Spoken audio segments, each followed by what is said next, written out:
One person, Caitlin Johnstone, she's a person in Australia. She says there's probably a correlation between the fact that the U.S. is the only nation with a mass shooting epidemic and the fact that Americans are the most aggressively propagandized population on Earth. If you took any armed population and psychologically pummeled them from birth with narratives about how mass military slaughter is fine while turning them into underpaid, alienated gear turners and giving them an artificial culture mass-produced in Los Angeles, you'd probably see some mass shootings. There's only so far you can warp the human psyche before it snaps. You bash hundreds of millions of people in the brain their entire lives with indoctrination programs telling them madness is sanity and sanity is madness, and eventually a few of them are going to wind up mass murderers.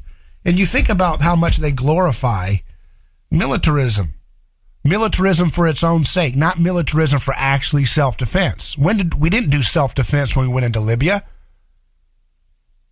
That was our government, the way Curtis Jarvis says it, that's our government like a dog going out and biting and killing random sheep because that's what it does.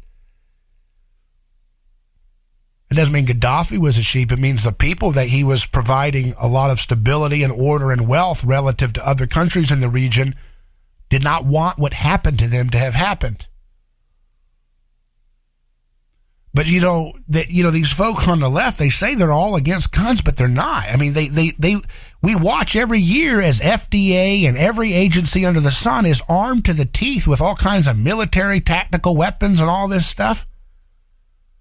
And they have no problem arming Ukrainian people to the gills with every kind of nasty weapon, javelin missiles, tearing flesh apart, tearing chunks out of people's bodies, and they do so with glee. The left does that all day. They're screaming for more money to prolong the pain and misery in Ukraine. Screaming for more money. Barack Obama screams for a war in Syria. He begged us, please let me kill people in Syria. Let me drop some bombs. These people say that they're enemies of the big gun companies. The gun companies will be just fine with the left. The gun companies will be perfectly fine. They will be fat and happy with the left, just like Big Pharma's fat and happy with the left. And then by the left, I'm including the uniparty establishment, the Republican neocon loser Trotskyites as well. But you look at what they're doing. The munition companies and the ammo people and the gun companies will be perfectly fine with the left. $40 billion money laundering scams, loading up bullets and guns and everything to Ukraine and Africa. You think Somalia wants those disgusting leftist pricks coming into their country and harassing them? No. They're nasty imperialist thugs. And they'll put lots of bullets and lots of guns into the market. They don't care about protecting guns. They just want to have a messianic state that takes care of them from cradle to grave, and they want to believe in magical thinking.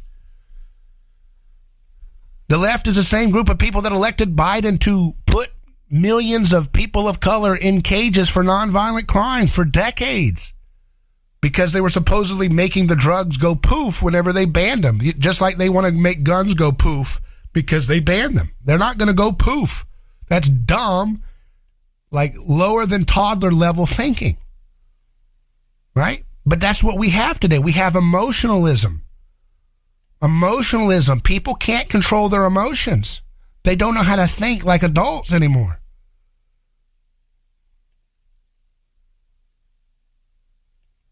They're just caught up in emotions. And those people are easy prey for demagogues. You think that people, you hear Kim Kardashian going out there, oh, we're going to get rid of gun control. Yeah. And you're over there shilling for pushing tons and tons of weapons to kill kids in Ukraine. Why don't you use your mouth, Kim Kardashian, to go and sell a message of peace? Why don't you get up there and say, I want our leadership to demand an immediate peace and force a peaceful conversation to happen immediately in that region to stop the killing? No, you just go along with the same stupid narratives like they all do in Hollywood. Cowards, moral cowards. Telling us they're an enemy of guns. They ain't an enemy of guns. Barack Obama did everything he could to put guns in the hands all over, blowing up people all over the Middle East. He butchered the people of Libya. They're still suffering in anguish. Children still being killed and tortured and enslaved because of that sick man. Now, of course, he tweets out yesterday, as we grieve the children of Uvalde today, we should take time to recognize that 2 years have passed since the murder of George Floyd under the knee of a police officer. His killing stays with us all to this day, especially those who loved him. In the aftermath of his murder, a new generation of activists rose up to challenge their anguish into organized action, launching a movement to raise awareness of systemic racism and electing Joe Biden with a criminal record of pillaging people of color all over the world and doing exactly what Barack Obama did, which is locking people up, including poor white people, poor people of color all over this country for nonviolent crimes. Yes, Barack Obama, that's what they rose up and supported. Same old trash you've been spilling out. And the need for criminal justice and police reform, he says. Inspired by these young leaders, MBK Alliance launched a Reimagining Police Pledge for mayors and cities ready to take action. If you're wondering how you can help me make things a little bit better today, here are some ways to get involved. What a Pied Piper. What a Pied Piper Barack Obama is. Always using his little slick marketing campaigns to push for the steady erosion of civil order. People are not allowed to treat people like human beings. You're supposed to dehumanize everybody. If you don't like Barack Obama's fascist policies, you're a terrible person. If you don't support Barack Obama's neo-Nazis in Ukraine, you're a neo-Nazi. That's how dumb this dumb drivel is. I'm sick and tired of these bullies hurting people, harming people, destroying the rhetoric in this conversation so that we can't get to the facts. We can't get to the truth of the matter. We can't get to the real victims.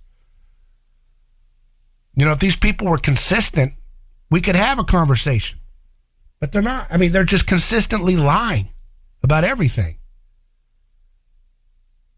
Barack Obama doesn't care about ending gun violence. Why did he do the Arab Spring? That was nothing but gun violence and butcher violence and all kinds of horrific things happening to innocent people. You don't care about, these people are jokes.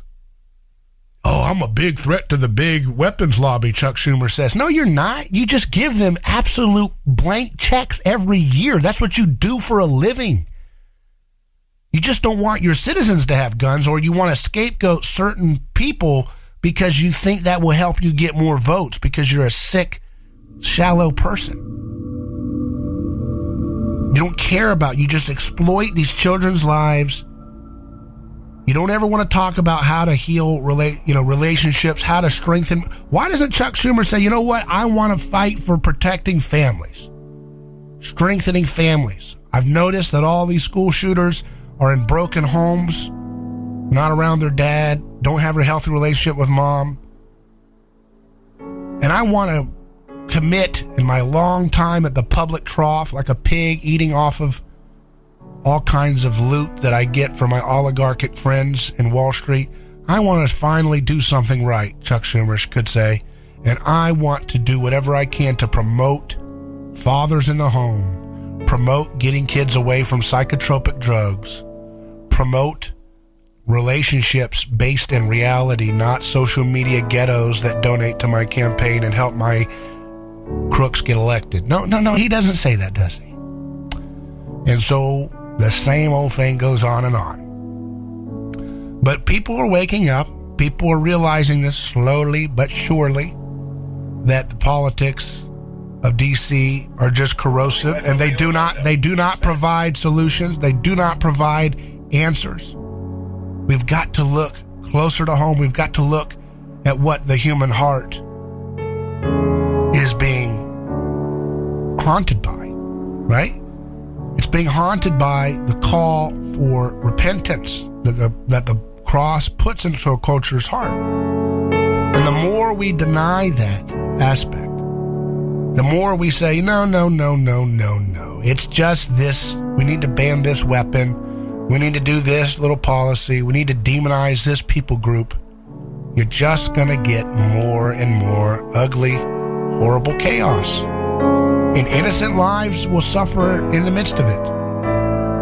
But you don't have to sit around and just not be a part of the change. You can be a part of the change by being a voice of nonviolence, of peace. You don't have to be a part of the same old song shilling for war and shilling for massive, massive blank checks for weapons companies and then acting like a hypocrite saying that you're a big challenge to the weapons companies because you want to, do regulations for people owning guns. You're not doing that to protect kids. You're doing that to make yourself feel good and to worship the state by putting all faith and trust in their monopoly on guns to somehow make the world a better, safer place. Just not going to happen. It never will. You've got to correct culture.